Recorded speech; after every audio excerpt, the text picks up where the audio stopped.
E, é claro, temos os instrumentos rítmicos, a função rítmica.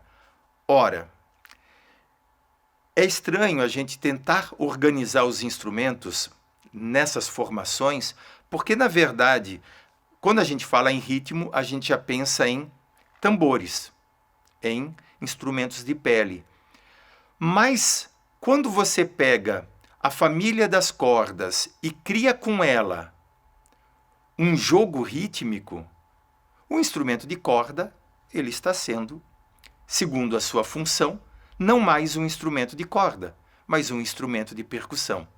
Quando você golpeia as cordas do violoncelo, da viola, do violino, do contrabaixo com o arco, tanto com a crina ou com a madeira, você está tornando esse instrumento de corda num instrumento de percussão.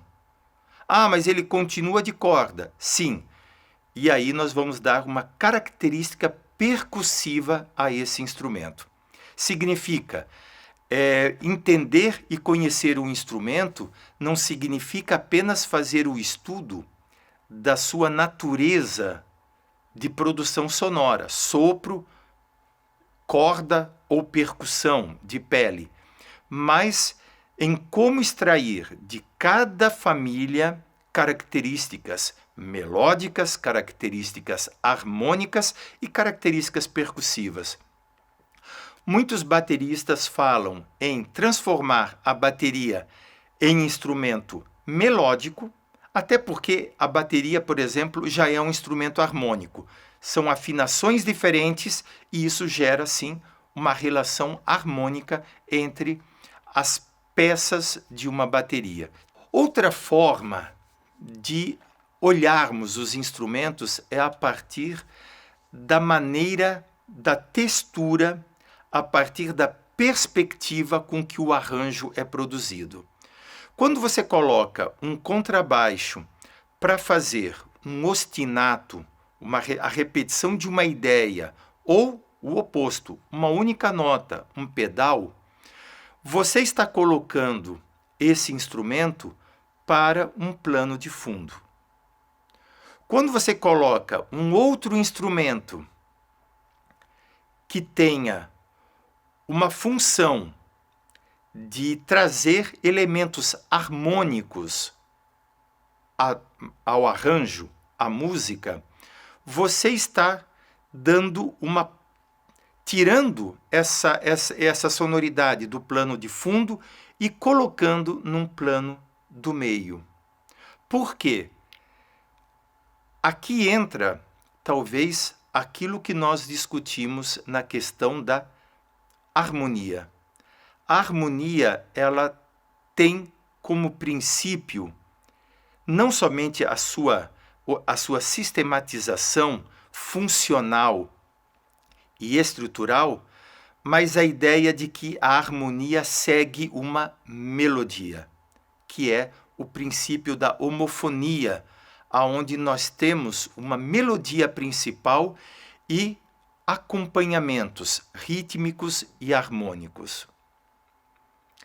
A partir do período barroco, isso é muito recorrente e os instrumentos também, dentro do nosso planejamento de arranjo, irão ocupar essa característica. Então nós precisamos pensar que nós teremos os instrumentos a partir da sua qualidade sonora, da sua natureza sonora, formando famílias, que nós teremos a partir da sua funcionalidade inerente, se vai ser um instrumento melódico, harmônico ou uma abordagem rítmica, e também a perspectiva. Perspectiva é planos diferentes, densidades diferentes. Então nós podemos ter uma grande massa rítmica num plano de fundo, nenhum trabalho harmônico e uma melodia na frente.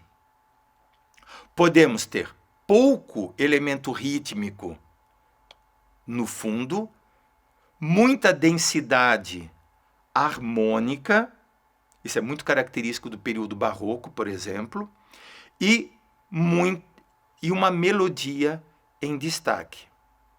E tudo isto não existe sem aquilo que é o instrumento de veiculação musical, ou a voz ou o instrumento musical.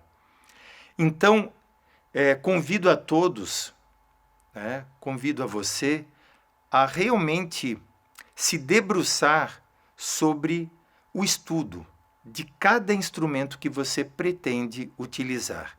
E lembrando de uma questão que eu acho fundamental.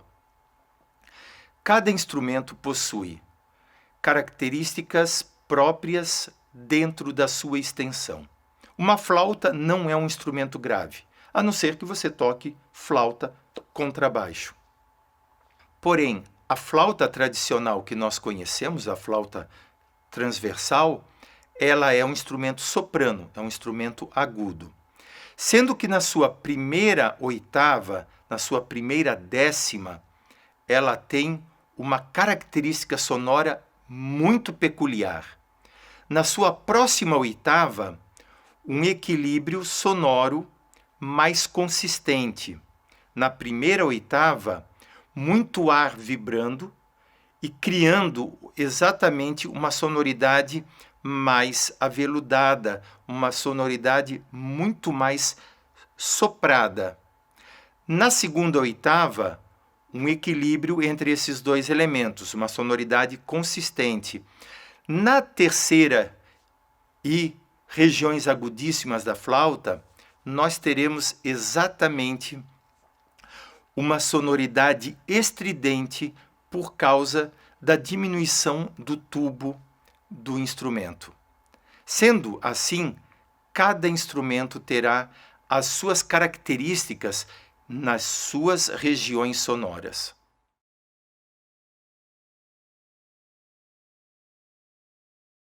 Daremos continuidade à questão da estruturação das famílias dos instrumentos com uma atividade que talvez seja o cartão de visita para a nossa prática e o nosso domínio técnico sobre os instrumentos.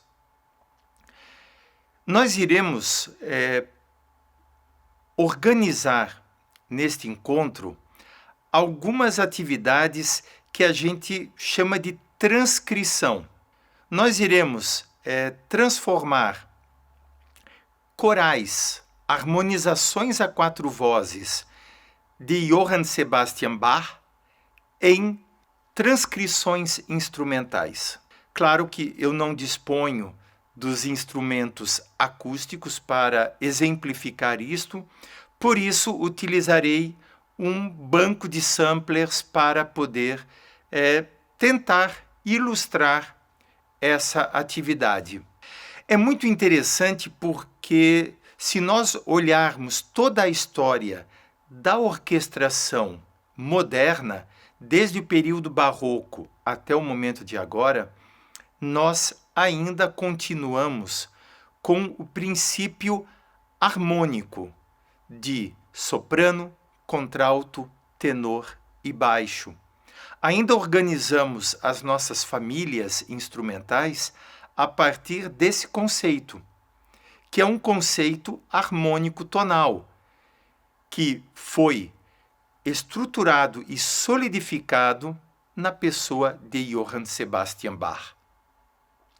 Por isso, é muito interessante, é estimulante e realmente torna essa atividade consistente. E você poderá perceber ao longo dos exemplos que serão apresentados que os instrumentos, as famílias, elas se adequam muito facilmente a esta organização de harmonização a 4 vozes. Com isto, a gente já começa a construir o que a gente poderia chamar de referência sonora sobre a questão da complexidade da organização, da estrutura de uma combinação de instrumentos dentro da proposta de elaboração de um arranjo.